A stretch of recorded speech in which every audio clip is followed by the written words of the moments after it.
Okay, so here we are.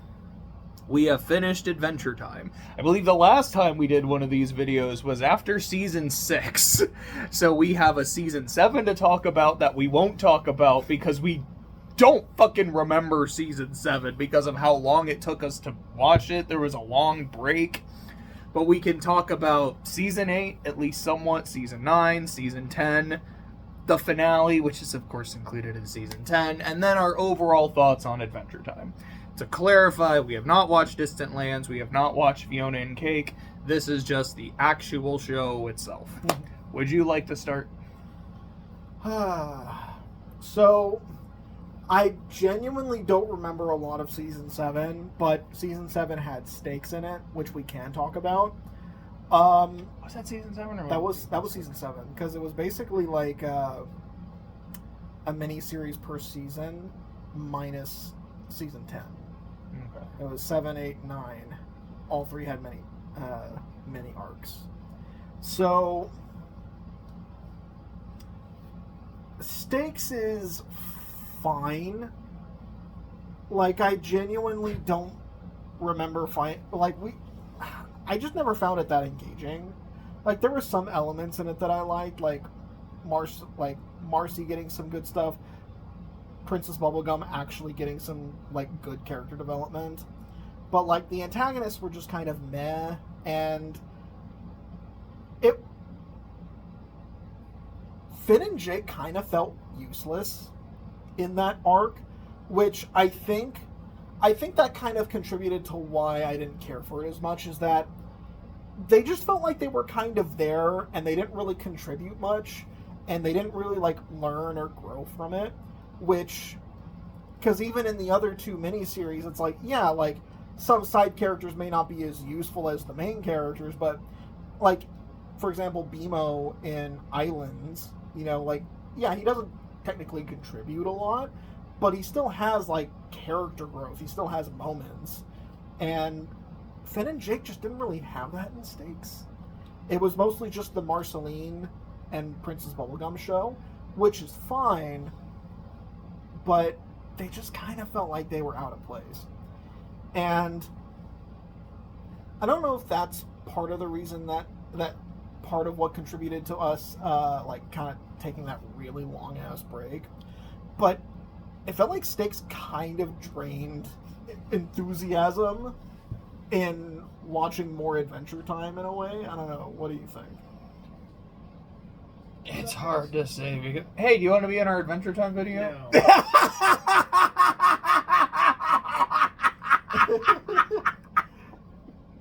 Bye, Jose. We love you. I'm sorry, it's just genuinely one of my favorite things is if I'm recording a video and Jose might, like, walk into the room, realize I'm recording, and then just leave without saying anything. Well, you know, it's polite.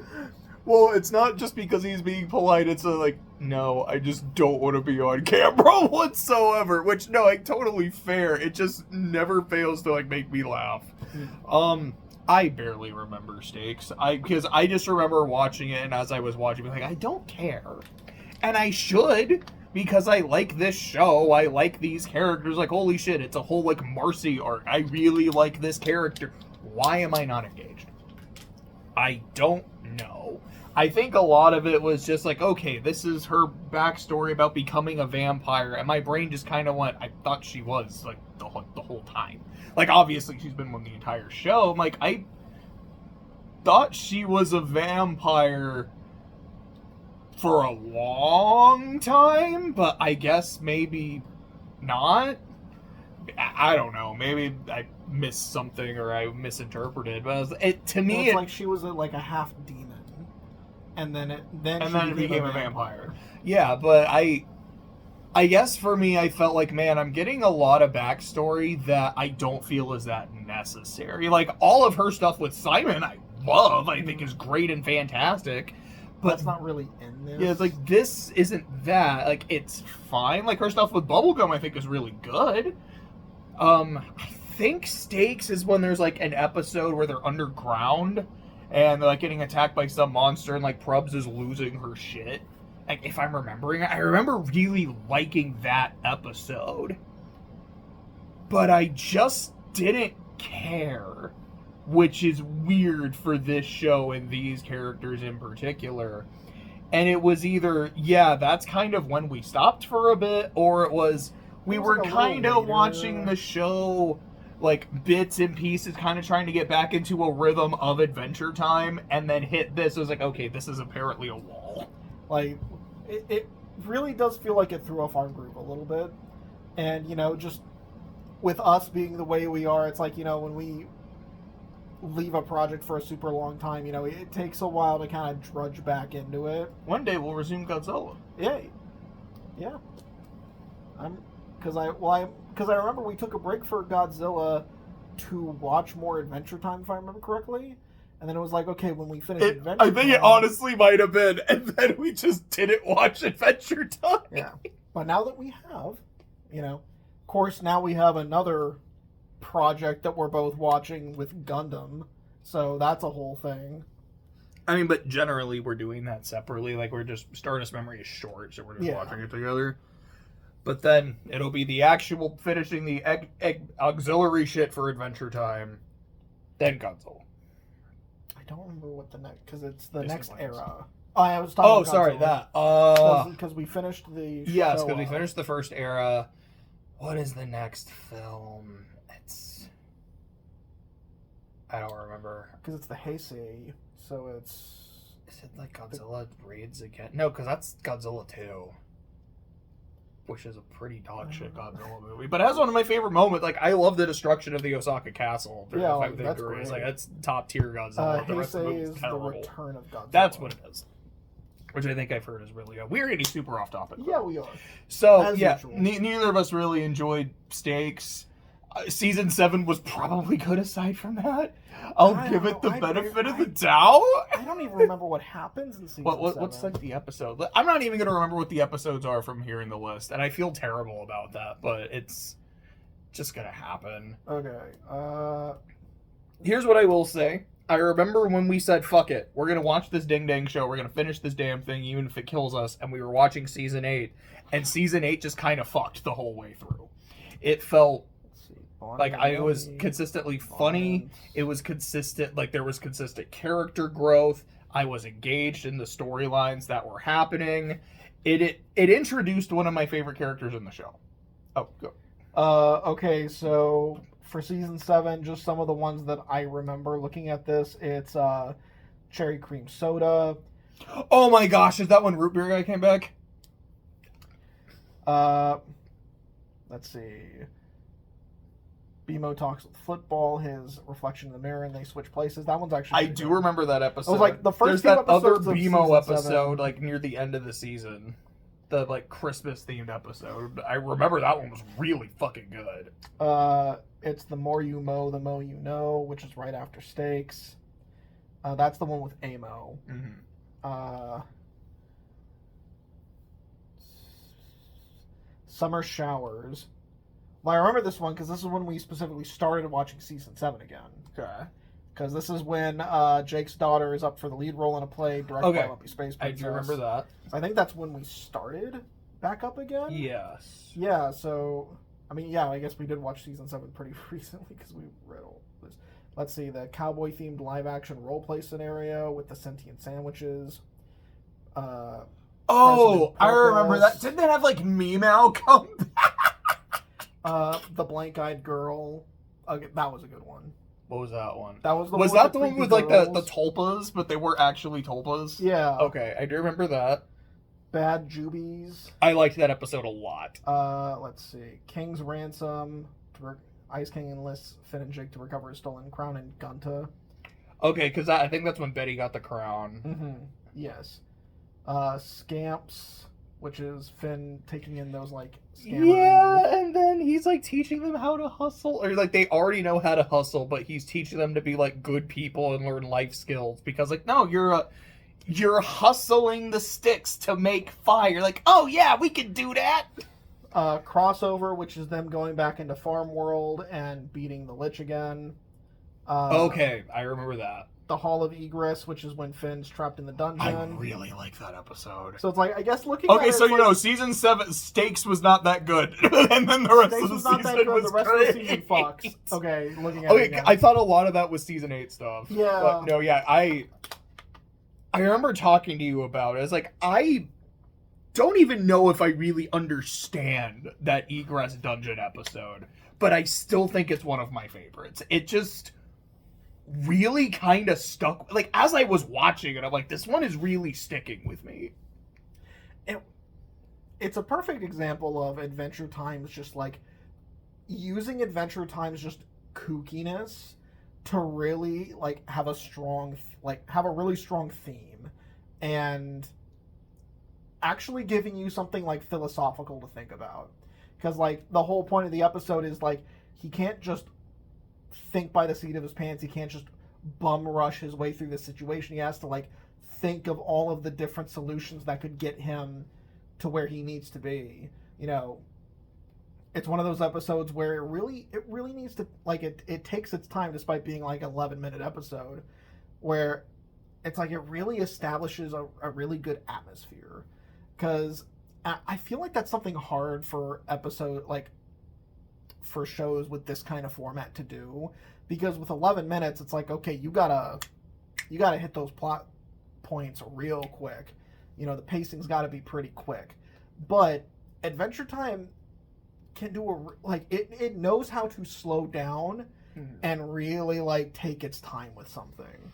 And I know we're going to get to this eventually, but something we were discussing after the show was done is the best episodes of the show are the ones where it's not like anything's actually happening. It is just the characters processing what is going on. You know exactly what episode I'm thinking of. Yeah, and we're gonna get we'll get to that in a bit. But I guess moving on to season 8, season 7 was basically the first few episodes was all killer. The last set of episodes was all killer, and then there's Stakes, which just kind of brings the whole curve down and nearly killed this entire project. That's really bad. That is really bad. Like, I feel so bad, like, shitting on it like that, but neither of us really vibed with it. Moving on to season 8, though, now that we had a lot of vibes, especially when we get to Islands.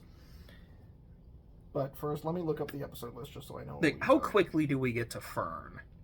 Because it's not like right at the start. I think it is a few episodes in, because he has to lose the Finn sword first. Mm-hmm. Okay, so the first one is Betty trying to fuck with the Ice King's crown. Is that when Marcy and Prubs go into it? Yeah, they meet the original Gunther. Then next is Don't Look, which is the magical glasses. I don't remember that. It's basically they find these glasses, and then whoever Finn looks at, they turn. Okay, no, I do remember that. I liked that one. I thought that was super neat. Beyond the Grotto, which is the Sea Lord, which Okay, it was interesting. I really liked like the other animation styles in it. Overall, like it's but I it's one of those like I respect it more than I like it kind of episodes.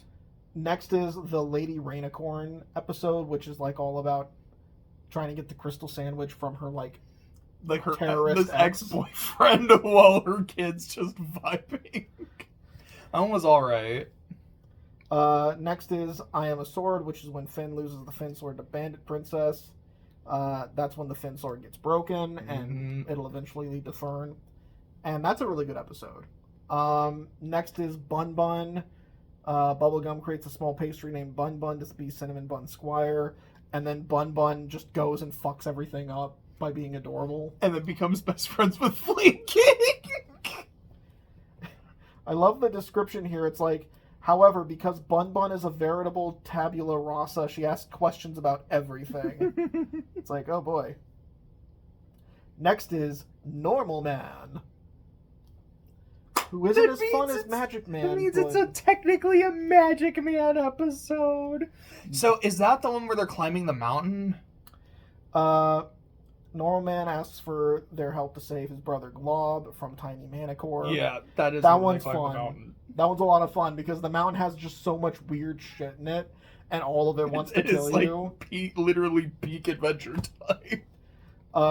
After that is Elemental, and that's the introduction of Patient Saint Pimp.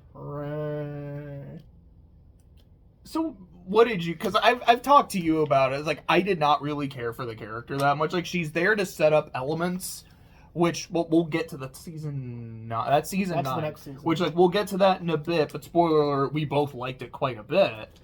But... Except for her. Like, she didn't contribute much to me as a character. It's like, well, we already had an ice elemental. That's kind of what Simon is. It's like, her role in the story, especially in this episode, is to set up elements by being an exposition dump and basically saying, okay, so guys, we're 8 seasons in. Here's how a fundamental part of our universe works. There's 4 elements: candy, fire, slime, and ice. Okay. And, like, you know, the elements will, like, create, like, an avatar, basically, every, like, generation. And, like, I'm the most recent incarnation, and you guys are the most recent incarnations of your elements. And that's basically what she's doing, and then she just kind of fucks off, only to be seen later. And it's like, I think part of it is her vibe of being this, like, really fast-talking, just, like, she's fast-talking, but she's not like a used car salesman, like we were talking about in Hades in a conversation earlier, before this video. And it's like, she's just kind of there. Like, she doesn't have a lot of, like, she doesn't have any meaningful personality to really attach to, unlike other quirky characters. Because, like, what Adventure Time does really well is, yeah, these characters are all really kooky and zany, but there's something really, like, endearing about, like, how, like, crazy they are. Like, BMO, it's like, you look at BMO, one, his design is adorable. Chopped.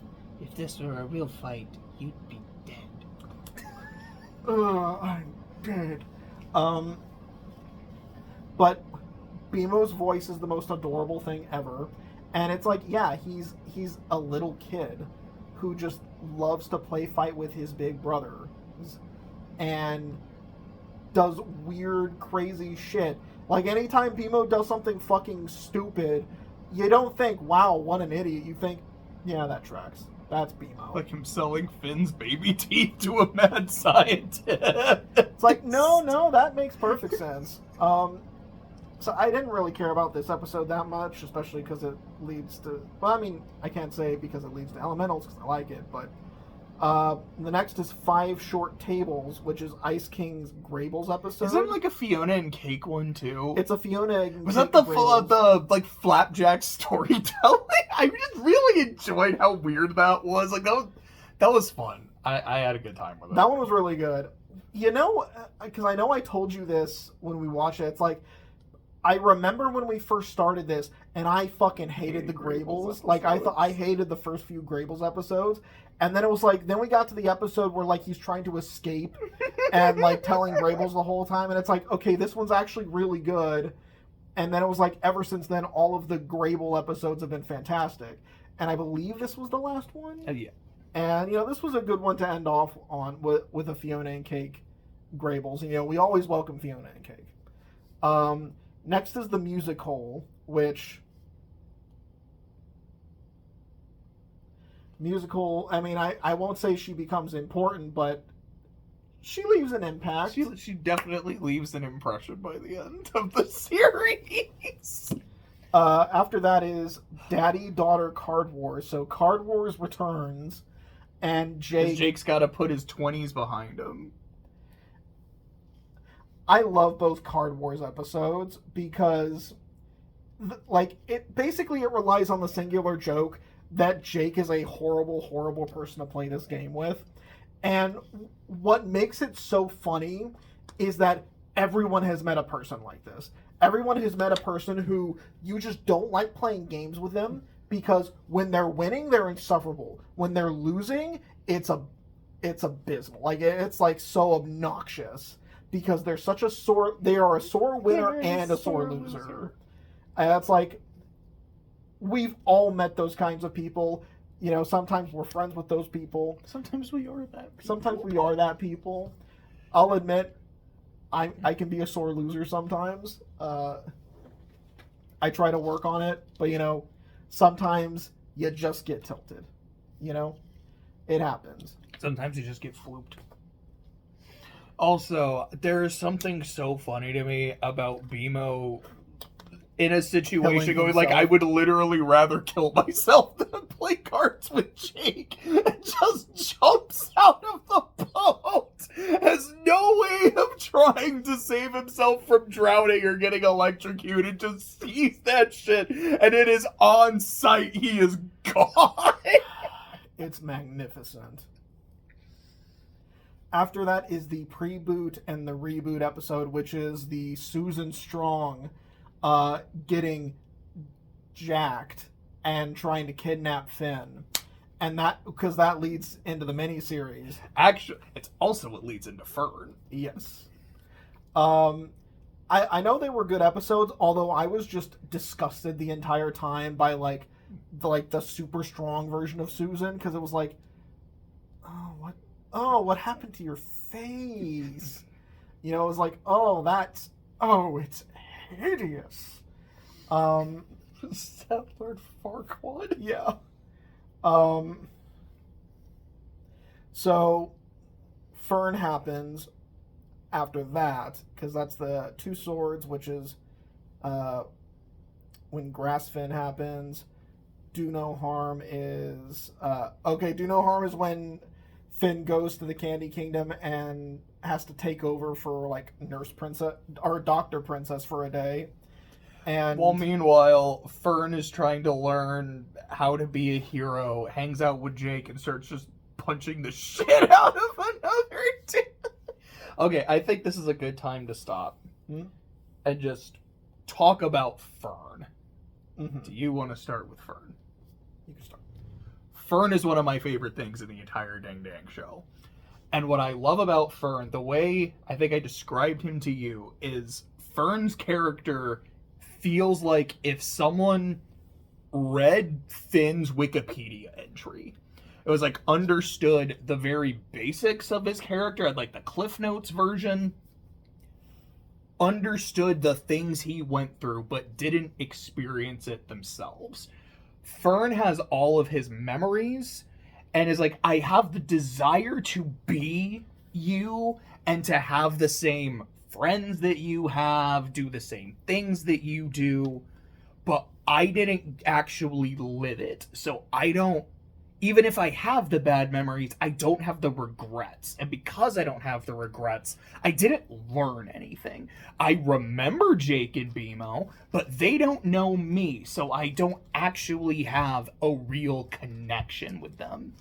And him trying to build that, but because he was literally born yesterday, Doesn't know how to do it. it's a combination of doesn't know how to do it, but is also just frustrated that he's like, I'm already like, how old is he turned 17? Was that the name? He turned 17 in season 10. Yes, so he's like like 16. Yes, he's he's a like, I'm 16-year-old. starting as a 16-year-old who's already frustrated because I'm a 16-year-old who doesn't have it all figured out.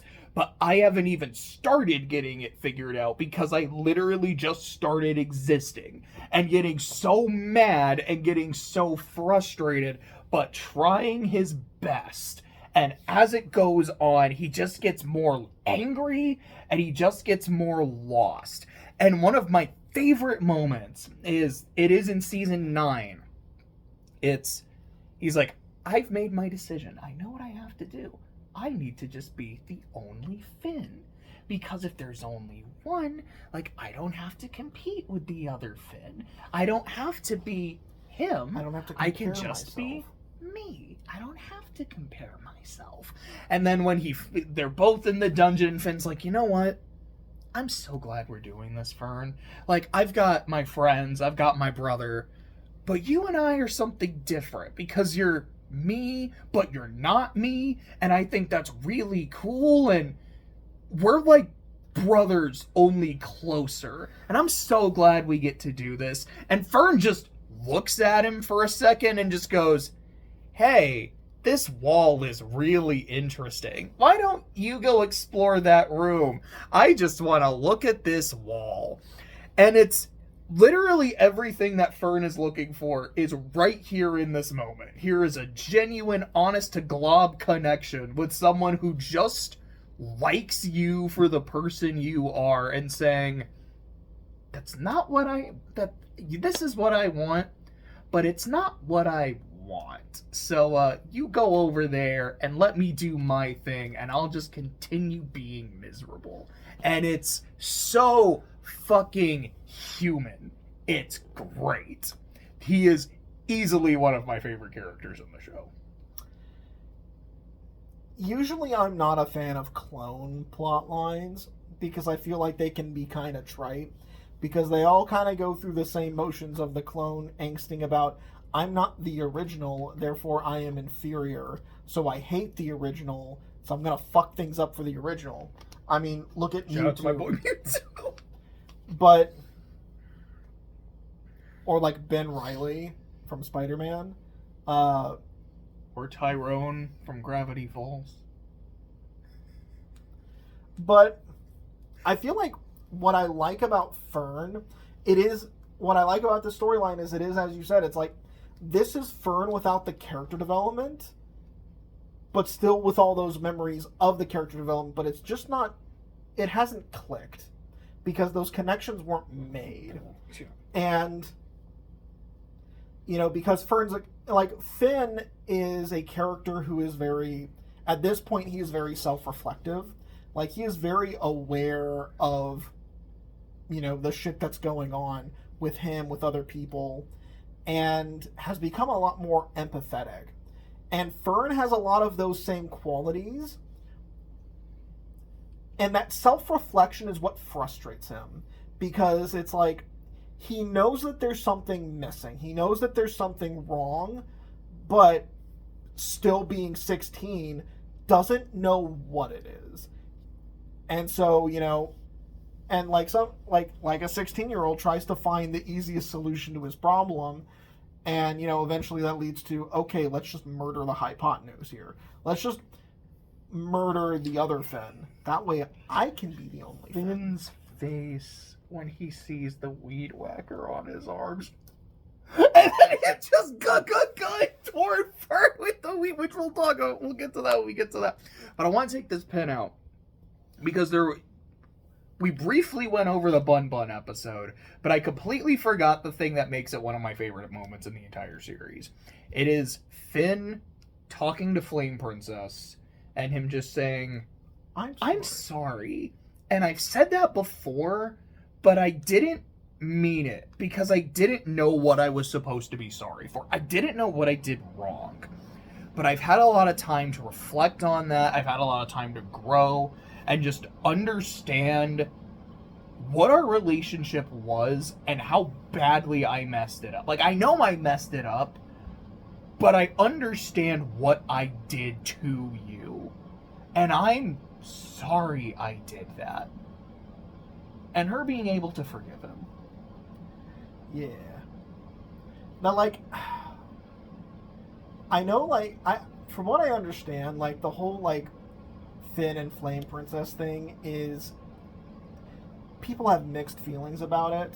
Like, if you go on TV tropes, it's like, we don't know we don't like how this relationship was written, or like how it was portrayed. And it's like, I like it, because again, as we've established in a lot of our videos, the theme of Adventure Time is growing up. Mm-hmm. And Flame Princess was Finn's first real, like, relationship, like, romantic relationship. And he fucked it up. He doinked it. Most people do. And I like how, what I love about that scene that you were talking about is that the show really dissects why that moment happened. It wasn't just the reason why their relationship fell apart, it wasn't just because Finn was manipulating her. It's because when she calls him out for it, he doesn't even understand really what he did wrong. Like, he kind of does, and he says he's sorry, but as he says, I'm sorry that I hurt you, but I didn't understand why, like, what I did was wrong. It's less, I'm sorry I hurt you, and it's, I'm sorry you feel hurt, but I'm not sorry for what I did. But now he's grown up and matured and goes, okay, I can acknowledge that I fucked up and how that affects you. And it's like, that's cool. This is why Finn is one of my favorite characters in the show. And possibly in general, is, like I was saying, it's like he's a very self-reflective character as he grows up and as he ages. And seeing him genuinely mature is a treat. Because, again, he starts off as a goofy kid who's just going on little adventures with his big bro, you know, playing with sticks in the backyard. And as he grows up, as he becomes a man, he learns those important lessons. And he still remains true to himself, which is, he is a hero. It's like, I help people because that's what I like doing. That's what I want to do. You know, it's cool to kick monster butt and, like, save the princess and whatever. But it's less because I get a thrill out of it, although I do, and it's because I genuinely like helping people. Because that's what Jake likes to do. And what his parents like to do. And it's really cool to see that. And again, it makes him a huge contrast to his dad, who is arguably the most selfish character in the setting, whereas Finn is one of the most selfless. And it's a really cool thing. So moving on real quick. So next we have Wheels, which is when Bronwyn is going, like, skating, and Jake is, you know... Oh, okay. I remember awkward. that now. I was like, who the fuck is Bronwyn? Oh, that's his grandkid. Because they have those. He has those now. Yeah. I guess, can we take a real quick moment to talk about Jake's kids? Sure. And I guess in this case, grandkids. I don't know how much I like them. I always feel like they typically show up for Jake-centric episodes, and with a few exceptions, I find that I don't know how much I like Jake-centric episodes. Like, again, exceptions like the brick. Yeah, I was like, counter argument, Jake the Brick. I think it's a season 9 episode, but the one where he has the different body. Yeah. Like, I absolutely love that one. Yeah, I feel like early Jake-centric episodes are just kind of eh. And I think part of it is just like, okay, so he has all these kids, but these kids all usually have just kind of like one-note personalities, and I never found them that engaging. In the case of Kim Kil-won, actively disliked him because he's like, yeah, I'm repossessing your house. It's just business. And it's like, man, what a dickhead. You know? And I don't know, they just never left a good impression on me. Bronwyn was okay, though. I thought it was like... I think his kids are fine. Like, I'm not like, ooh, yay, a Jake's Kid episode, but I'm not like, oh, shit, it's them. Like, I think I'm okay. I think, like, I'm kind of in that, like, zone, but I'm a little bit more negative, because I'm like, nothing's gonna get done in this episode. Like, again, it's Adventure Time. Like, I feel like for most seasons you can count the plot relevant episodes on like 1 or 2 hands maybe. But it's like, yeah, I don't think anything of substance is really going to happen here. If you want something of substance, you could have one of my pies. It's funny you say that. Is that a Tree Trunks episode? Because the next episode, it's the extraterrestrials one. Oh my gosh, what the fuck was that? Mr. Pig. It's just my alien ex-lover. I have my spawn that I made on Independence Day. Like, bro, this episode is so... Like, it is one of those where, like, even for Adventure Time, this episode was weird. Down with fascism. Like, Tree Trunks It's like actual dialogue. Yeah. Tree Trunks episodes are many my things, but they're never gosh. boring.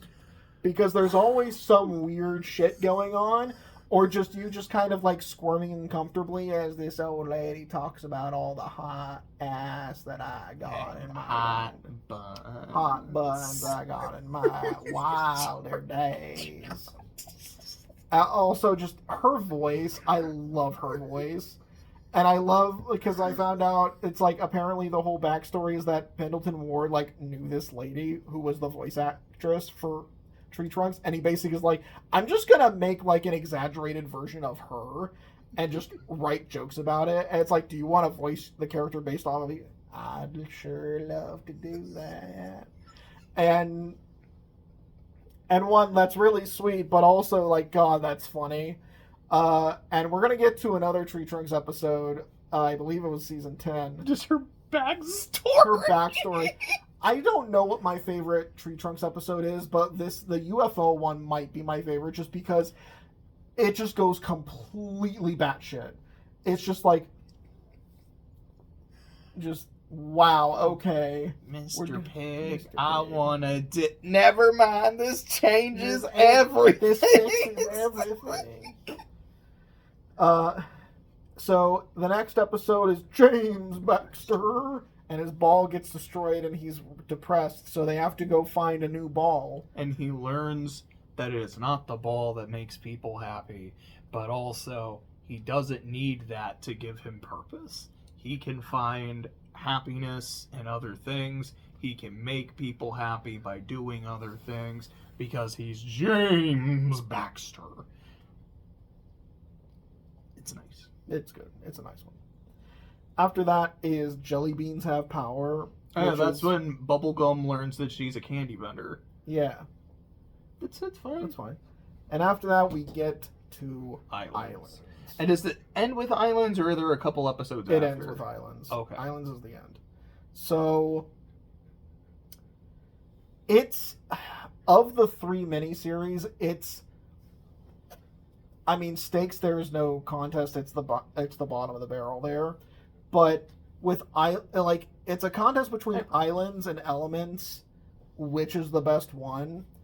And honestly, having thought about it, I think it is Islands. Because okay, so the first part of Islands, the first chunk of it, is Adventure Time at its purest. And it is specifically, we're going on an adventure, we're going to see some weird shit, and we might learn something along the way. And I feel like that is just pure distilled Adventure Time, and they do really good shit with it.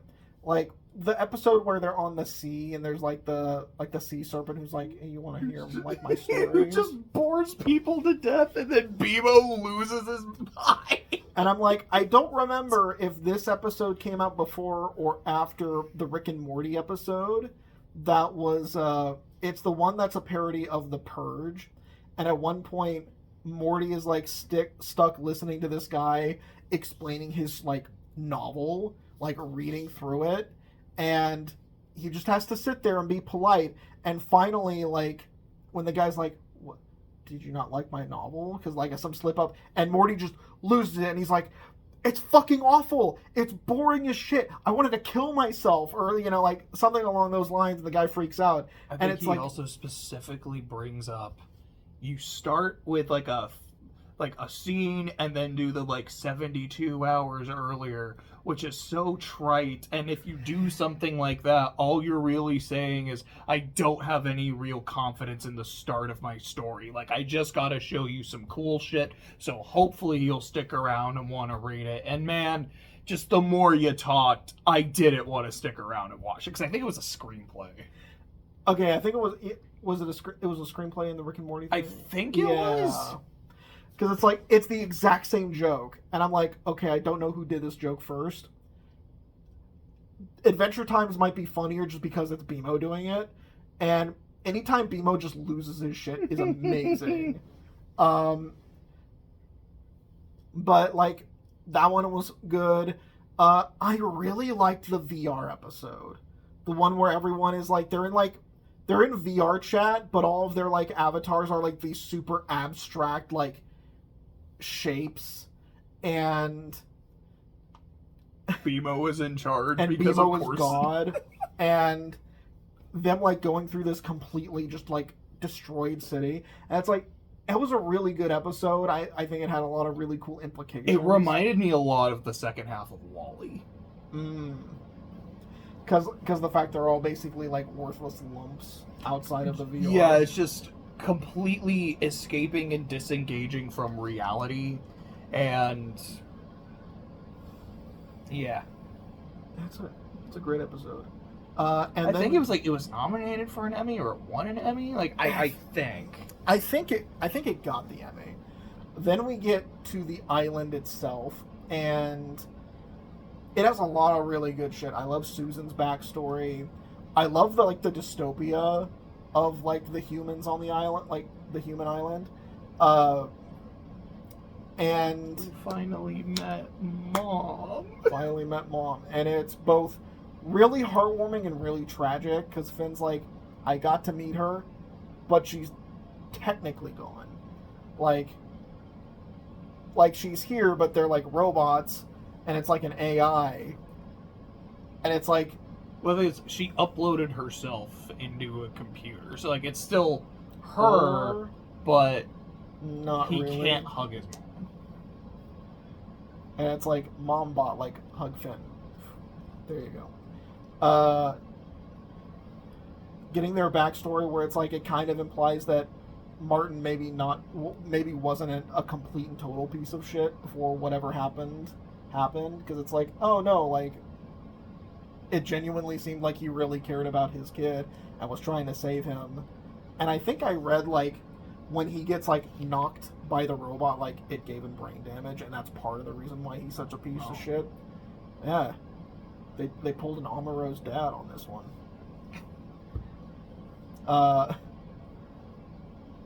That guy can't catch a break. But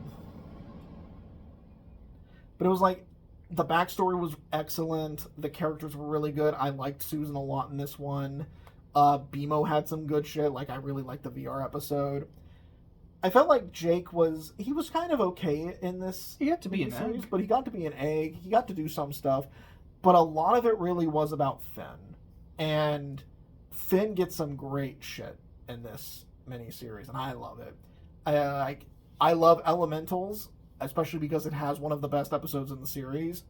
But I think Islands as a whole is just a stronger, more cohesive package, I guess. What do you think? Honestly, I don't think I have much else to say. Like, I think it kind of nailed it with Islands.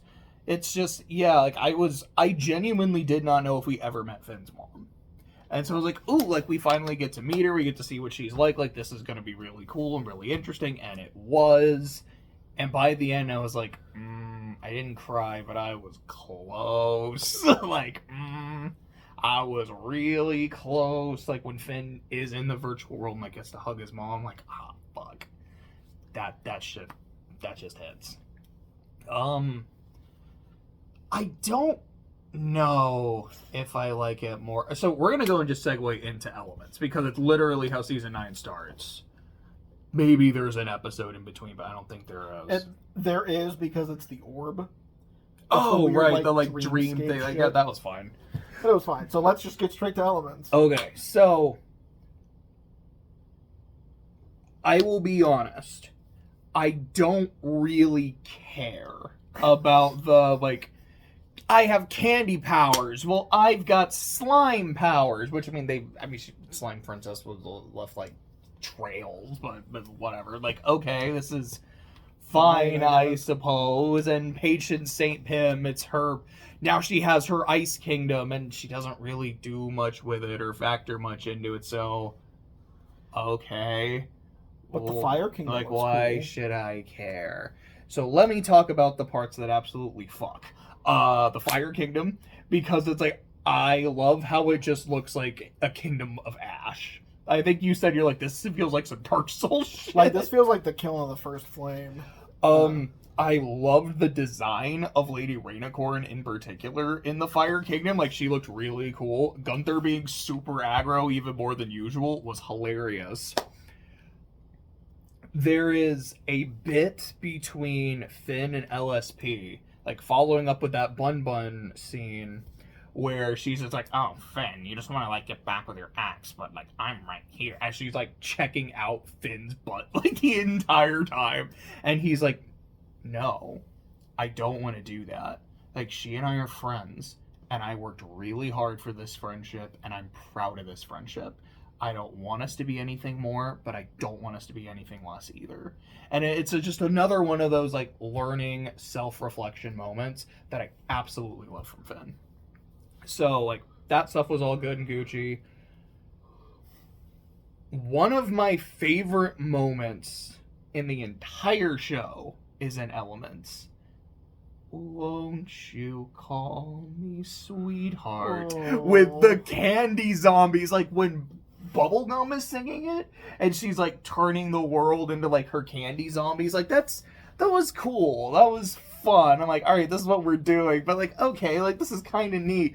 But it's when that like there was a bear, like the candy bear starts singing it to Finn, and then all of these candy zombies are closing in on him singing. It was like, Adventure Time made candy scary.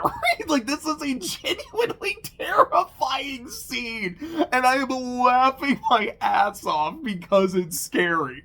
This is amazing. This scene right here is genius. It's so good.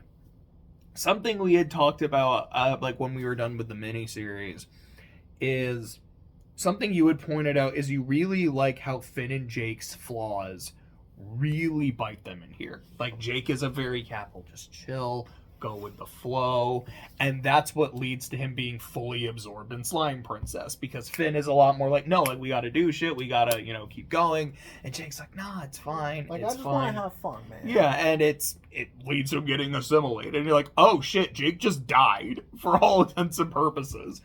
And Finn and him, like, being willing to fight and his aggression leads to him just becoming one of the droogs of the Fire Kingdom. And, like, yeah, I really like that. I really enjoy that.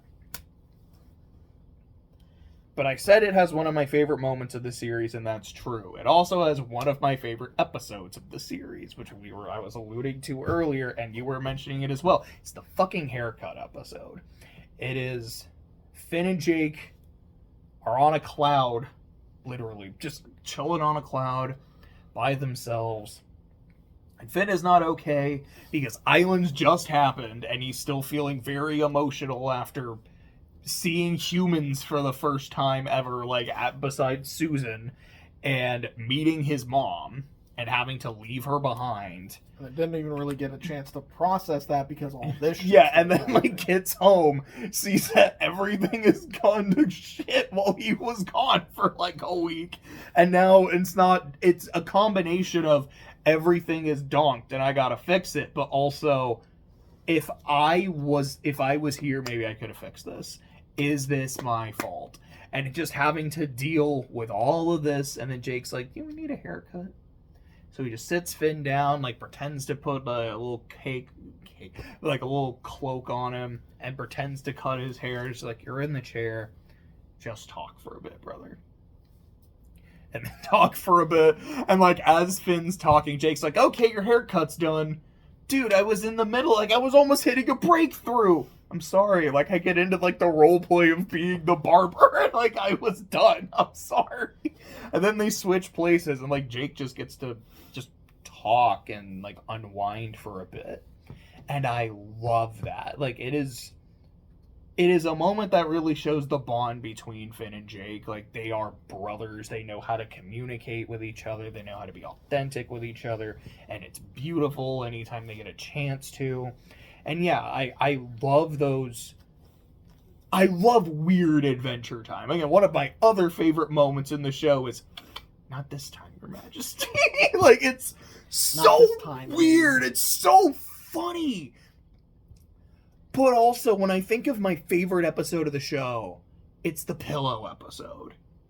Because it is just, it's weird, but it's also just this really human moment of like processing emotion and dealing with loss and grief and just trying to figure things out in your own way. And this is an episode that really focuses on that, and I think it's great. And I think I do prefer Elements. Like, I really like Islands. I basically enjoy every individual episode, and I like a lot of the lore that we get. But when Elements hit, it really, really hit for me. I guess that's it. It's like Elements has higher highs and lower lows than Islands, and Islands is a bit more consistent, but it never quite hits those peaks, but it never hits those valleys. It is a very consistent and very high quality miniseries, but Elements hits some of the best high points in the show. Also, LSP being such an obstinate piece of shit is lore relevant because she's the anti-element, and that's so stupid and so genius at the exact she's same so the reason she's so repulsive is it's genetics, which is amazing. I hate LSP. She's one of my favorite characters, but I hate you and I love you at the same time. I feel like that's just how people tend to see LSP. It's like, you are the worst thing in the show and the best thing in the show at the same time. So after Elements is... There's maybe 3-4 episodes left in the season? There's a few. So Abstract, which is Jake's alien appearance. Which, yeah, I think it's... I like the episode. The stuff they do with it in season 10, I really didn't care for. I like it. It's that scene at the end where he's with Jermaine and the monologue he has with the paintings. Fantastic. Next up is Ketchup, which is BMO and the USB drive with Marceline. Where BMO tells a very inaccurate story of Islands, and it's got, JG Quintal voicing a blue jay. Because it's a regular show. That part. Okay, yes, I remember that. And then Marcy just kind of gives a, some random shit, and then the USB drive. It's it's Marcy and her mom. I remember this episode had some really good animation in it when they were telling the stories. Then we have Fiona and Cake and Fiona, which is the fake Fiona pretending to be Fiona episode, which I didn't care for because it was I wanted a Fiona and Cake episode. Instead, I get an Ice King episode about Fiona and Cake and this fake bitch, and not really a lot of Fiona and Cake nonsense. And it was really disappointing. Weird. Hey, you got to see the Queen of Ooh. That's pretty funny. That was pretty funny. After that is Whispers, which is Sweet Pea and the Lich.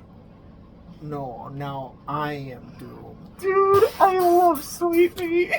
Sweet Pea is great. When we saw Sweet, giant ass Sweet Pea, just in fucking the ching. I loved that.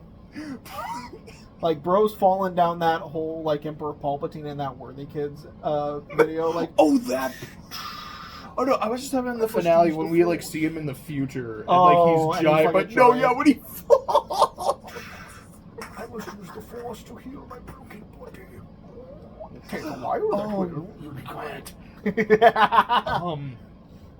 I loved that episode. Like I said, I adore Sweet Pea. I think he's great. Anytime I get any content with the Lich, it's just peak. Finn fighting the Lich Hand, which the moment we saw that in that other episode, oh, that's gonna be a problem later. Oh, what do you know? It was. But it's also a Fern episode, and it's a great Fern episode because it's the episode where Fern, if it is the episode I'm thinking of, because I think that is the end. Yeah, because we are on season 9. That's where he's I couldn't even look after the dumb fat kid. But maybe I can do something else. And then he got an idea, a horrible idea. If I was the only Finn, and then Finn's that's a weird thing to say about me. That's a red flag. Oh well. And then next episode, what do you mean a red flag? Fern's green. Then we get to the next episode where, the weed whacker happens. Just that, like, just that moment is really funny. And then you get the fact that Finn is traumatized because he killed someone, which I'm pretty sure Finn has done before. He's killed monsters, but it is I killed another version of myself. I killed someone I knew. I killed someone I liked and cared about. Like, I was trying to fight him, like I wanted to kick his ass, but I didn't want to do that. Did we skip an episode? Because we haven't talked about, like, that first Huntress Wizard episode. Maybe I just didn't realize what the title was. It's when Finn's playing the flute, and then, because he's hanging out with HW for the first time. I think that might have been last season, because that's not in this one. We might have skipped it. Because it was an episode that we watched as part of this, so it's either No, it's the next episode. It's the first episode of the season. No, because that's the Wild Hunt? Yes, that's not the first time they met, because that's what made me remember, because that's their next episode together where she kind of helps him get over that guilt. Because the first time they met is, I think BMO tells Jake, or maybe it was someone else, but someone tells Jake, oh yeah, like, Finn's been hanging out in the woods for a while, and he's like, yeah, I haven't seen Finn, like, where's he at? Yeah, he's hanging out in the woods, he's hanging out with, like, Huntress Wizard or something, and then Jake goes to hang out with Finn. It's like, hey, what you doing? Like, is this for a girl? Yeah, but it's not like that, like, we're cool, like, I'm helping her summon, like, the forest spirit or whatever. And so Jake, like, watches the two of them hang out, they get closer, Finn becomes immune to electricity, which is just a fucking funny thing that happens. And, like, they don't start a relationship, but they kind of do. And you see Finn making a connection with someone, like a romantic connection, but not going, like, crazy with it the way he did with, like, Prubs and Flame Princess. Which is that was in season 7. We skipped the last 2 episodes of that one. Sorry. Okay. But it was Flute Spell and then the Thin Yellow Line, which was finding the Rogue Banana Guard. Yeah, because I remember it ended on a weird note. Of, like, not even a weird episode, but just, there were some episodes that would have felt like a real season finale, and we just ended on this, which was good. It just was like, okay. Sometimes that happens with Adventure Time. So we are now at the end of the show, season 10. We start with the Wild Hunt, which is finding the Grumbo, but he can't kill the monster because he keeps seeing Fern's face, and so he teams up with Huntress with him. Why would you do that?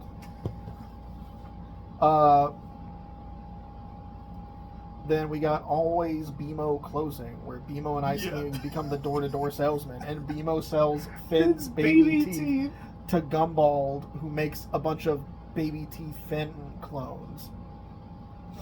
That was certainly an episode. That was certainly an episode. You want to know what else is certainly an episode? Son of a Rat Bear. Which was the episode that Jose was hyping it up to us as the worst episode of Adventure Time because he hated this episode. I can see why. I don't think it's that good. Yeah, I don't think it's the worst episode. Like, I didn't have a great time with it. Here's the thing. The reason why it's not a good episode is because there's a lot of bad rap in it. Because there were some times where it was good rapping, and good rapping is like when you hear someone do a good rap, it's like specifically like it's a diss rap. It's like, okay, like the wordplay to really just like dismantle your opponent. You know, it's why people watch epic rap battles. Okay, I'm sorry. I was like, you said that, and then my brain just started playing Euphoria. But it's like, but when you get bad rap, even if it's like intentionally bad rap, it's just not fun. It's just not fun. It doesn't feel right. It's like you're throwing off my groove here. So there was a lot of that here. It's not good. It's not the worst, because there was an episode, it might have been season 6, maybe season 5, I think it was season 6. Did not finish. We had to skip it because it was like the animation was different. It did not look good. The jokes were not funny. It just did not click. I also still have PTSD from like the nurse clowns that would lick their feet. I'm like, I think that might be the worst thing I've ever seen in my life. That one was really bad. I did not like that one at all. So after that is Bonnabelle Bubblegum. Is that the backstory episode? Yeah. That one's okay. Okay, I'm gonna go on my rant about her boy. family, and it's not even like a rant. It's just I didn't care, and I feel like I should have, and that's the problem. Because it's not that this was bad or badly done. I think for me, it just really was who are these people? Like, I know her uncle's been mentioned a couple times. Like, it was mentioned he built the cabin in stakes, and like maybe once or twice otherwise, but it didn't feel like, oh man, it's the final season. It makes sense that we're dealing with this. Like, this is a huge threat. This is something that feels like it's been very built up throughout the show. Like in Avatar, dealing with the Fire Lord kind of thing. Or like in Gravity Falls. Yeah, it makes sense you're dealing with Cypher. He showed up at the first season finale. Showed up a couple times in season 2. You see the symbol everywhere. He feels very built up. Gumball just kind of happened. And then even when you get the backstory episode and it's like, oh, like the cousin and the aunt. Yeah, he turned on them. And they're still working for him? Like, did they just forget that happened? That's stupid and actually doesn't make any sense. It's fine. But that's it. Like, to me, the connection just felt like this is okay and this is set up enough. Ooh, Fern! Like, that I cared about. That I was really invested in. Them was just like, okay. Yeah. Speaking of Fern, the next episode is Finn's 17th birthday party where he gets to be a big boy. I really liked that episode. Like, what do you know? It's a Fern episode. I tend to really enjoy those. Like, it's my birthday. I know. It's my birthday, too. Oh, sweet, dude. After that, it's my last episode. I get to meet with some of my exes. And I get to tell my whole life story of all my adventures as a pirate and as a Like a no-nonsense businesswoman. This is definitely an episode that belongs in the last, 10 episodes in the series. Well, of course, because everyone knows you save the best for last, and my buns are the best in this or any planet. You can ask my alien paramour. It's all about it. God! It's like I'm horrified and tranced at the same time when it comes to Tree Trunks. Because I'm like, y'all put this in a kid's show? Like, every time she's on screen and she's talking, I feel like I need an adult. I am the adult. Sorry, it was too easy. Yeah, I know. I was hoping you'd do it. Next is...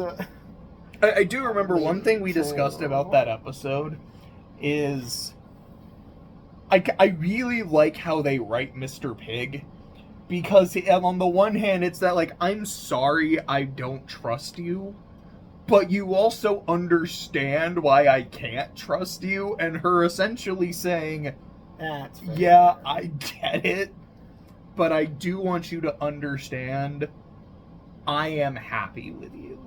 Like, no, like, I don't plan on leaving you the way I've left all these other people. I don't plan on doing any of my wild and crazy shit anymore.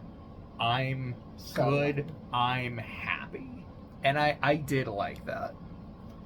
Next is Marcy and Hudson. And it's like, okay, I mean, Hudson's a fun time. Like, anytime Hudson Abadir shows up, it's a fun time. Because what I love about Hudson is just how casually evil he is.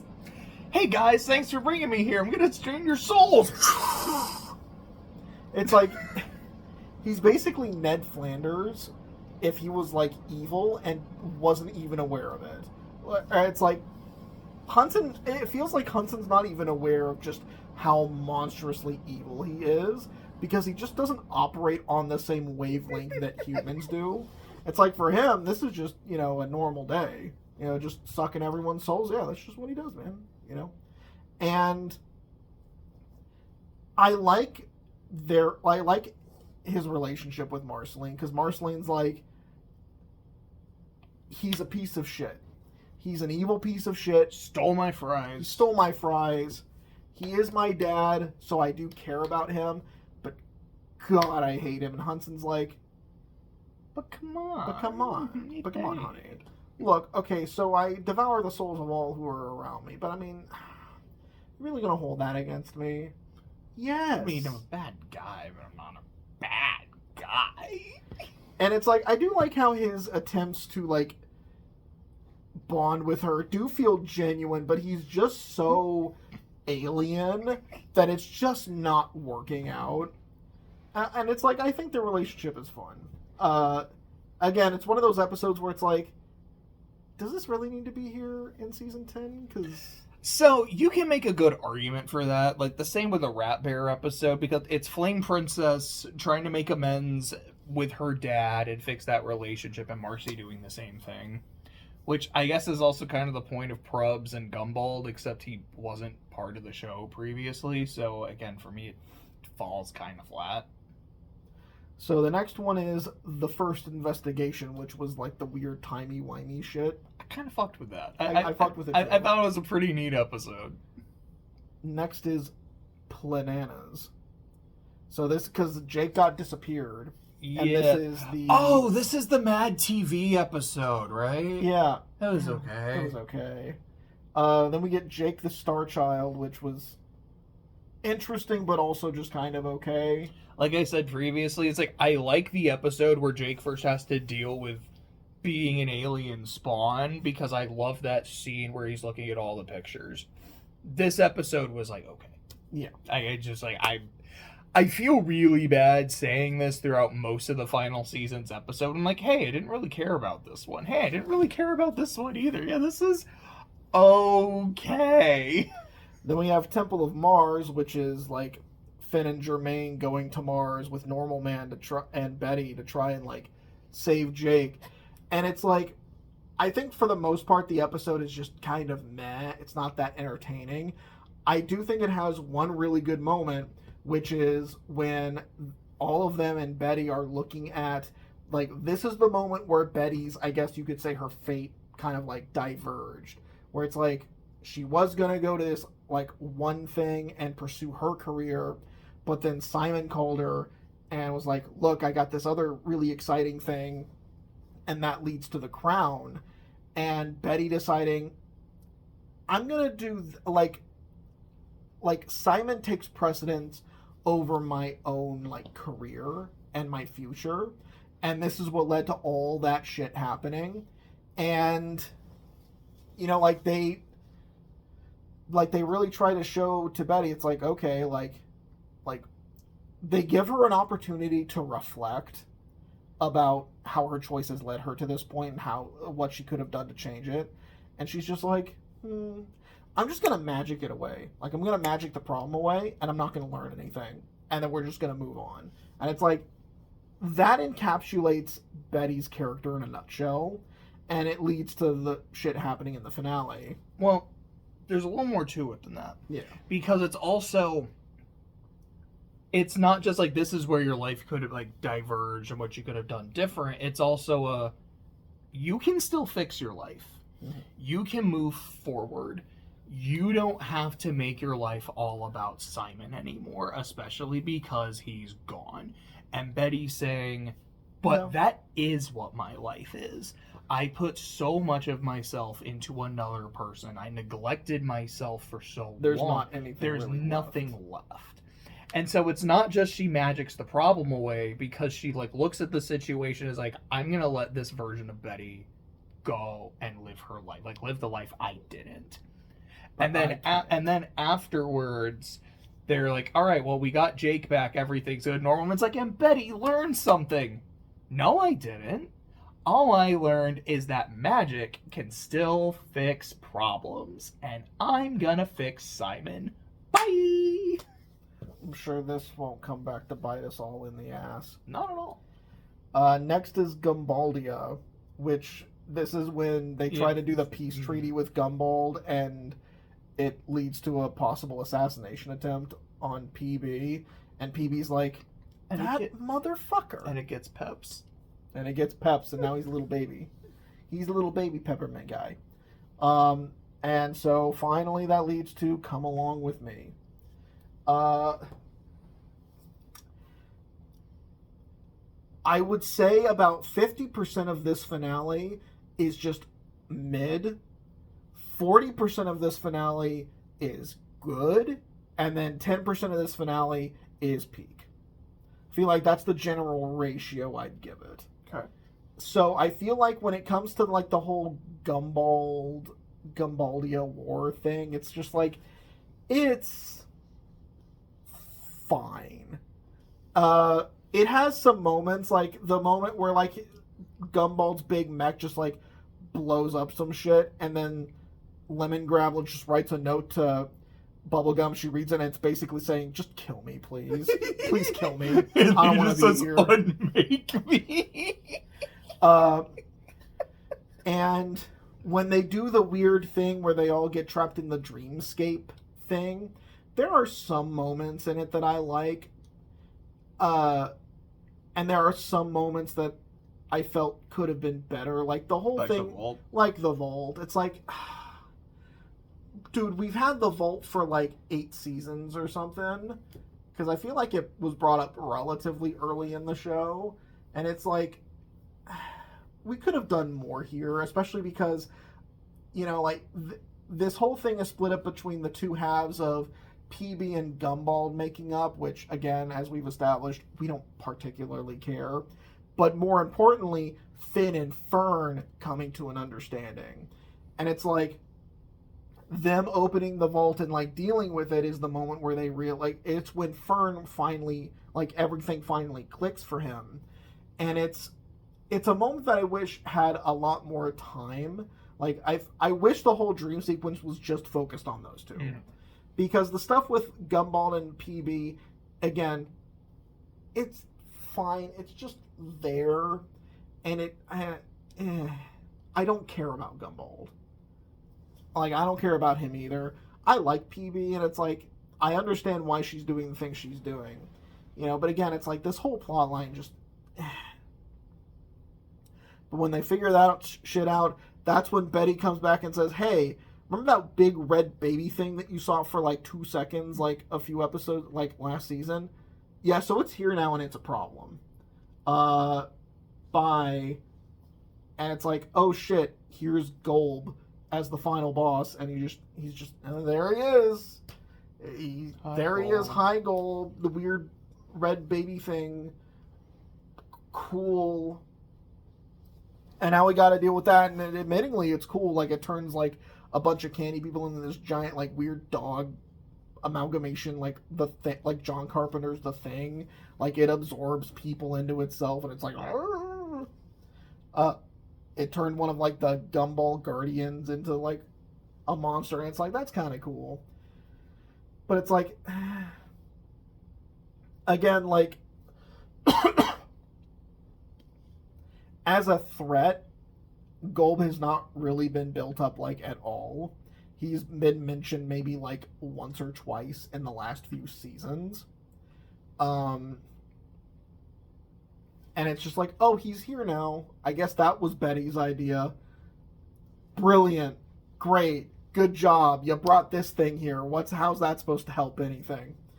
And I guess, ironically, it does work because it brings Simon back. But, so we get the thing with, like, Finn, Simon, and Betty are trapped in Golb. The treehouse gets destroyed, and it's like, man, I think I even joked to you, it's like, if I had a nickel for every treehouse of the main characters that was destroyed in a season finale, I'd have 2 nickels. Which is, so it's weird that it's happened twice.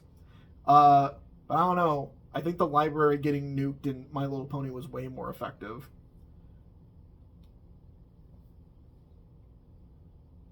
Why is that more effective?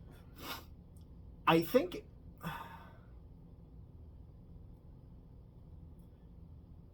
I don't know. It feels like it just hits me a little bit more. It's like, oh damn, like he just blew up her house. Like, that felt personal. Here it was just like it was more of just an accident more than anything, where it's like a monster just kind of stepped on it, and we don't even see like Finn's reaction to it.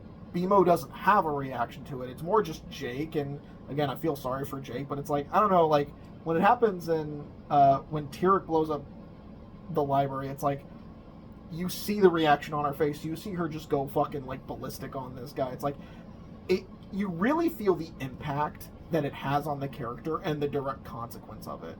And then we get a whole episode in the next season about she's like, I don't like that I have a fucking castle now. This place sucks. And then her friend's like, well, shit.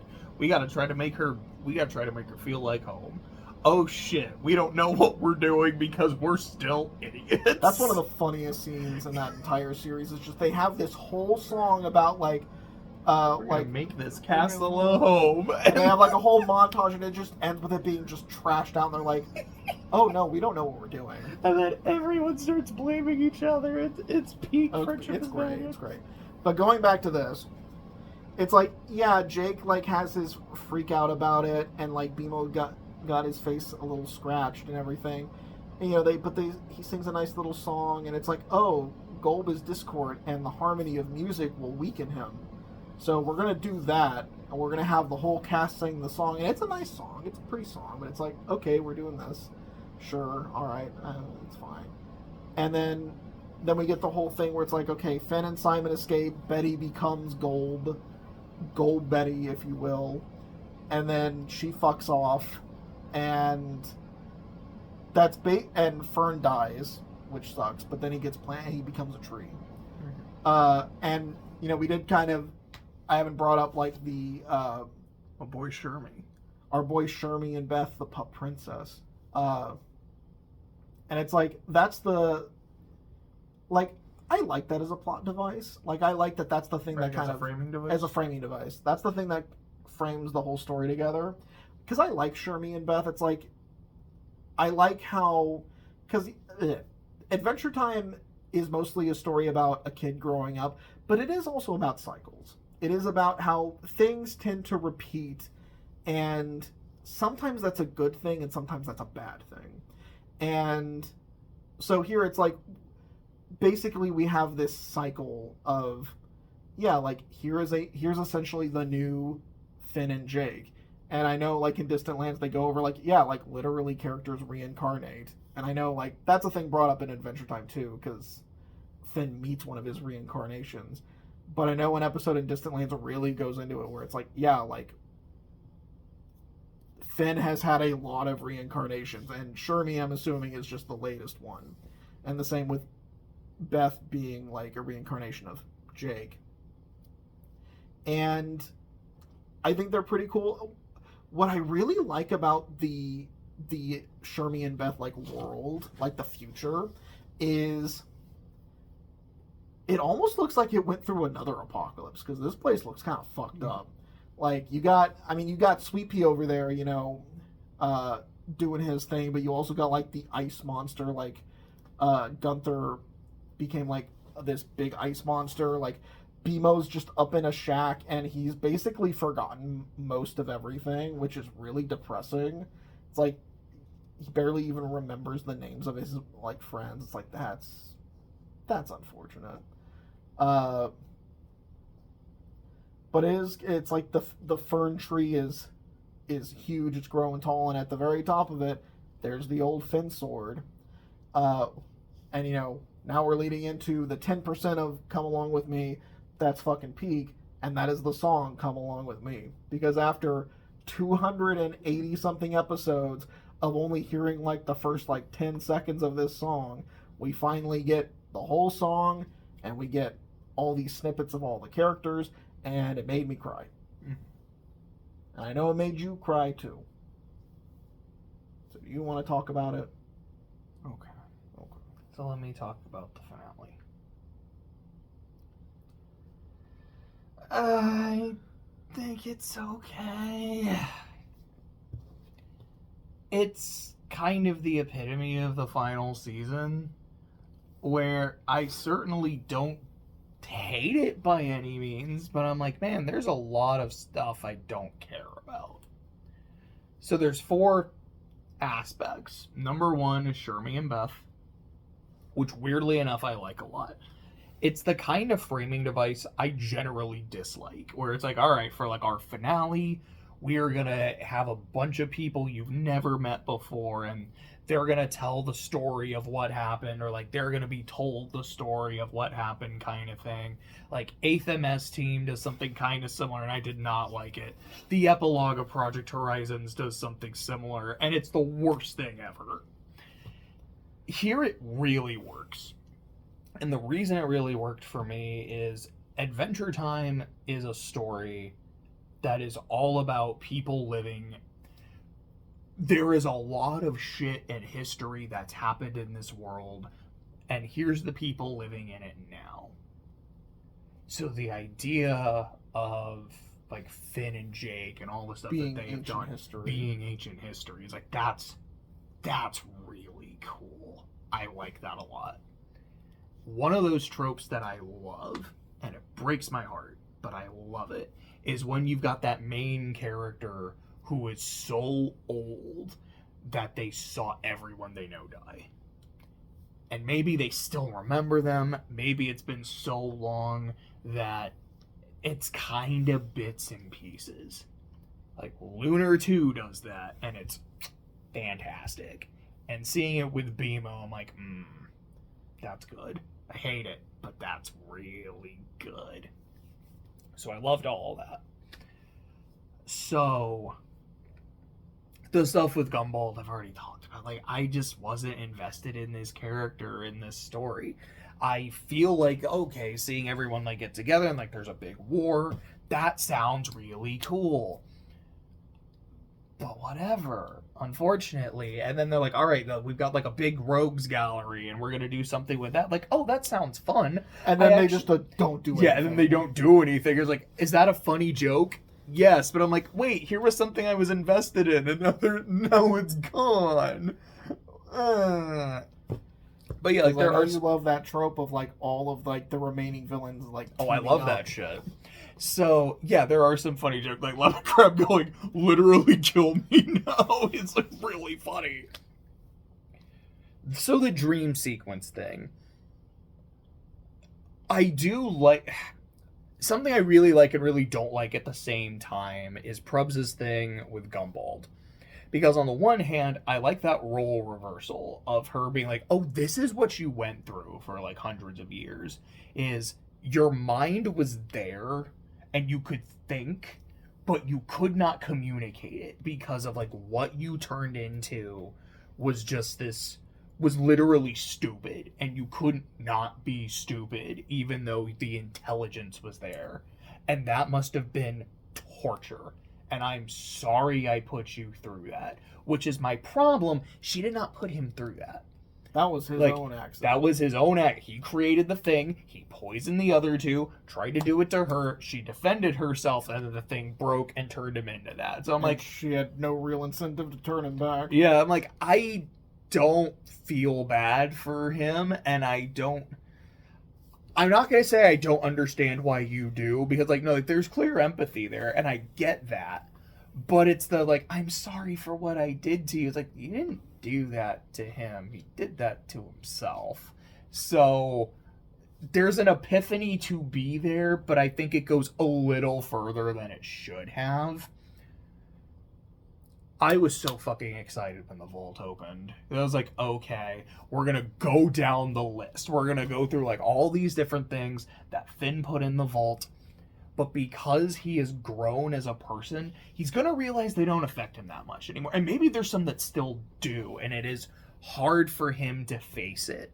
But that's the point. You know, there are things that are hard for us to face, but to really finish our healing and our growth, we have to do it. And there's some things we never wanted to face again, and you realize this isn't a problem anymore because I'm not the person that's affected by that. And Fern seeing Finn go through that and being able to do it with him would have been so incredible. And instead, it kind of like a 5 second. It comes across more as, you have a vault too? yeah, like we're the same person. Like we both You have the dingus. same thing. Huh. You know, Finn has flaws. I didn't. Is she outside? No, That sounded like it came from outside.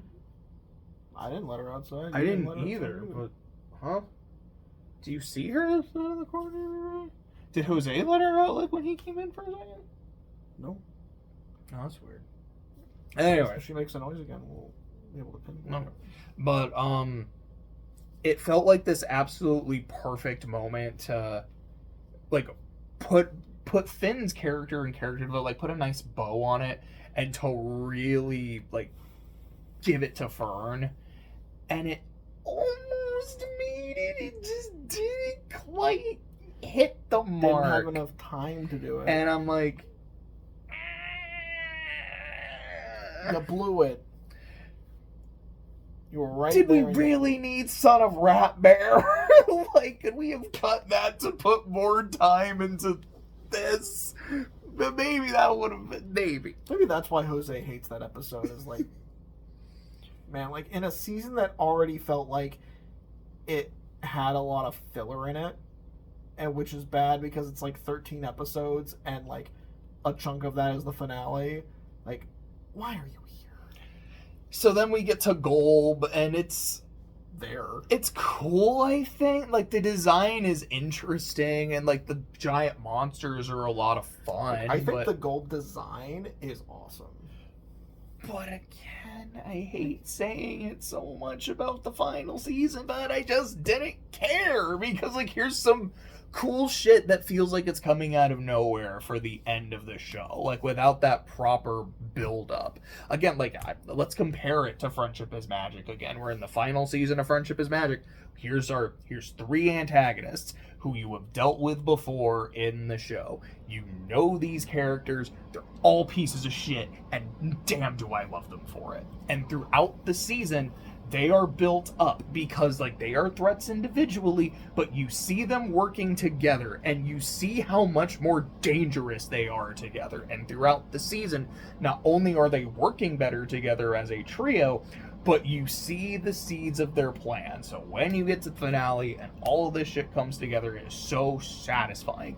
They do it here with Gumbald, but it just didn't click for me. And then Golb showing up is just a okay. It's like in Friendship is Magic. It's like when the Wendigos show up at the very end. And I got so hyped seeing that. She was like, dude, I remember that from like a lore dump in season 2.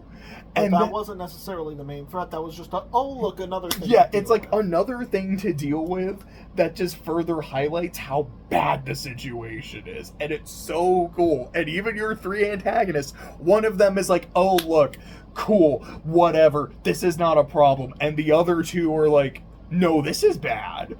This is some, like, we fucked shit up. Like, I think it's Tyrek is like, if this is happening, this is pretty bad. And Cozy, being the only pony in the group, is actually just affected by their presence. And I think that's really neat.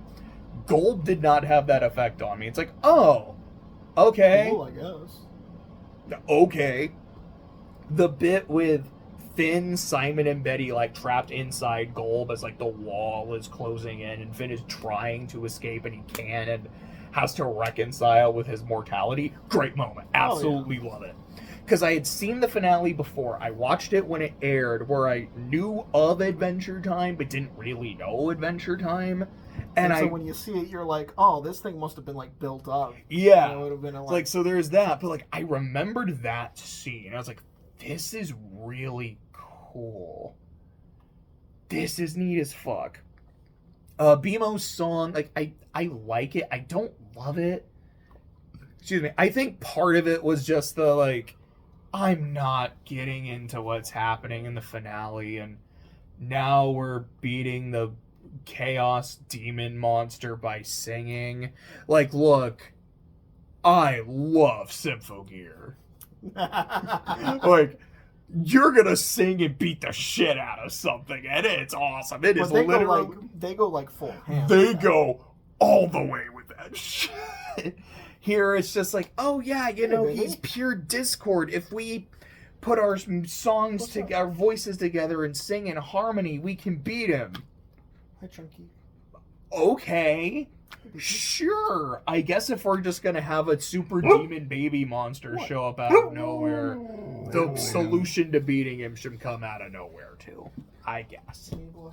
It, for me, felt unsatisfying. Then I guess like song wasn't even the thing that beat him. It just allowed Finn and Simon to escape. And then Betty's like, okay, I'm going to use the magical wish-granting artifact to become Gold, I guess. I don't know. I think specifically, I wish for the power, like, to save Simon. And the thing that does that is turning her into Gold. Because, yeah, like, the crown is supposed to be kind of a monkey's paw, from what I remember. The crown gives you the thing you most want. Because Gunther did not most want to stop the meteor. He just wanted to learn magic. Then we get to the montage, which again, I had seen the finale before, and I remember watching it and being like, I barely know this show when I'm crying. I'm gonna get like fucked up watching this. I don't think I got like to that level, but I did tear up. It did make me cry. I think it's like literally perfect. I love the song. I love the full version of the song. I love seeing all of these, like, some of them are just like totally minor random characters. Like, here's a little thing for like the little baby dude. Look, he's going to work. I'm like, I don't care, but I do. Here's like the weird black rabbit looking thing, like doing a little dance, like being a goofy little guy. Yeah, and I'm like, see, it's like I've said throughout the season, like, I don't care about this. I don't care about this. And here's stuff that, like, I shouldn't care about, and I do. And then there's the parts of it that I really should care about, and I do. Like, here's Marcy and Prubs just, like, together being happy. And there's little baby Peppermint Butler just, like, learning about Dark demonology and shit. And I'm like, yeah. And then that last moment where it's Finn and Jake at the beach, and then they see it. It's the boat with all the humans, and his mom's on the monitor. Just, humans have returned. Check it out, dude. And then the last bit. Because watching it before, I had no context for the sword. I was just like, oh, okay, like he's pulling the sword out, and it's like, it's adventure time, you know, like Finn holding the sword and shit like that. That's cool. That's neat. I'm like, that's the fucking Finn sword. Like, oh, that's important. It's great. It's fucking beautiful. So it's like, season 10 is a mess. Like, so much of it doesn't work, or it just doesn't. You're not. It thinks you're more invested than you actually are. And maybe we're the outliers on it. Maybe. People are really invested in, like, the Gumball thing. But it stumbles and it trips. But at the very end, it finishes strong enough. I don't know if I would necessarily say I forgive the stuff beforehand that made it messy. But it's like, okay, we didn't end on a bad note. We ended on the note that we needed, and it was great. So, just to quickly wrap it up. After 2 hours, that 30 or hour and a half. After 10 seasons and like 2 years. 2 years, Adventure Time as a whole, I get it. Like, I understand why basically every cartoon was Adventure Time for the longest time. And I feel like even today, a lot of cartoons take a lot from... Okay, thank you. Take a lot from Adventure Time. Because Adventure Time... Did Journey go outside too? No, she's just hanging out right there. Oh, thank you. Like, I get why Adventure Time was as popular as it was, because it's like, okay, here's some goofy fun shit, but also we're gonna use that goofy fun shit as a vehicle to really delve deep into just, I don't know if mature topics is the right word, like adult topics, although it can get there. Let's get philosophical. Let's really think about the nature of like the world, the nature of maturing and growing up, of like relationships and like history. And what I love is that it does it so seamlessly. It does it so organically. You know, it's, you know, some shows that kind of like switch between being like super goofy and super serious. It's like you can tell when there's that tonal shift, and it's a very, it feels very sudden. Like I love Trigun, but because Trigun does that where it's like, especially in the first half, it's super goofy, and then like it switches to being a lot more serious, and you can tell when it makes that switch, and it can feel like it conflicts with itself at times. And I love Trigun, but I feel like that is a weakness with Trigun, is that sometimes it flips that switch so suddenly, and not always intentionally, because if you're doing it intentionally, like the donut scene, like it really works because it's that tonal whiplash. Tonal whiplash, when used on purpose, is a wonderful tool to make a moment memorable to the audience, you know. And Adventure Time, I feel like it can switch between being like goofy and fun and more philosophical and deep, you know, and it does it a lot more organically. And sometimes you don't even know that it's being like philosophical or deep about something, because it's still being kind of goofy, but it's still doing stuff that makes you really think about it. Like the Jake Brick thing. Like the Jake Brick episode is just full of just weird, dumb shit. But when you really stop to think about it, it's like, wow, there's a lot you can unpack in this episode. Or like the Pillow episode, where it's like, the Pillow episode's weird. It's so fucking weird, but it is so fascinating. And I have a lot of respect for it. I do think that sometimes it does get in its own way. Like especially in season 10, I feel like the goofiness gets in the way of what should be a lot more of a serious like ending to this story. Because yeah, Adventure Time is bright and happy, but it always knew when to go like, okay. Like, we have the weird goofy shit, but we are going to focus on this for a little bit. And I feel like season 10 does not do that as much as it really should.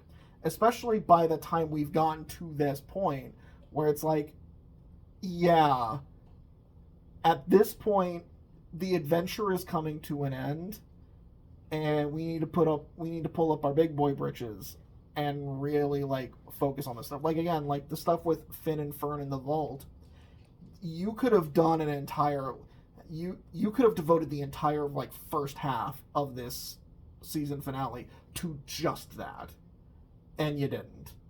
It was like 30 seconds, and it's like, that's kind of disappointing. But overall, it's great. It's fantastic. There's a reason why every cartoon afterwards just takes a lot of shit from Adventure Time.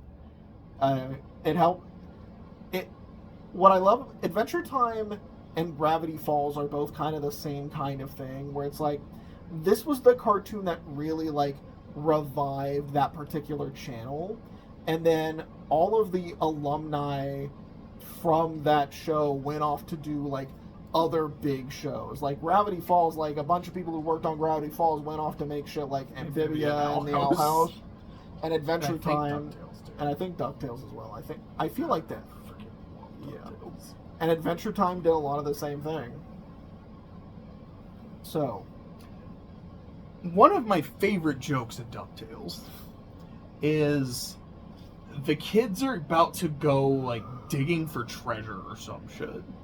And then Webby has a shovel, and she just tosses it. It's in either, like, Dewey or Huey, who just moves out of the way, and then it just hits Louie in the stomach. And it just, like, takes a couple seconds to show how much pain he's in from getting whacked by a shovel. And when I think of DuckTales, it's one of the first things I think of every time, because it was just so funny to me. Adventure Time. So, It's peak. we have said this in probably like every season of the show that we've talked about. Maybe not season 1, because we weren't super sure like what the show was about at that time. Adventure Time is a show about growth. We have said like growing up, you're playing with your friends with sticks in the backyard, going on adventures, doing goofy shit. Life gets a little more serious. You start realizing about romance. You start kind of wondering, like, who am I? What's the person I want to be? You have your first relationship. You dunk it up. You start to reflect even more on yourself. You start to become aware of your mistakes. You have a better idea of the person you are, but sometimes you go fern and you don't really know what you're doing or who you're trying to be at all. And you just go in the completely wrong direction. It is a show about growth.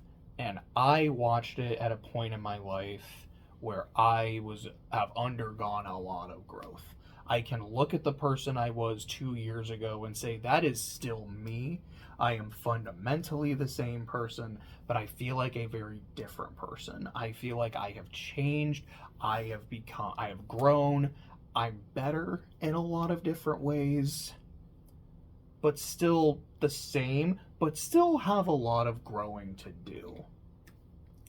And it's weird to say it, but I'm glad it took us so long to watch the show and to finish it, because I am still in that growth process. It's kind of helped me appreciate my own journey just that much more, which to me makes Adventure Time one of those shows that, like, it's good. Like, I genuinely like it for what it is. Not every episode is a banger. You have weird clown ladies licking people's feet. Like, I hate that. Like, it just, I don't like it.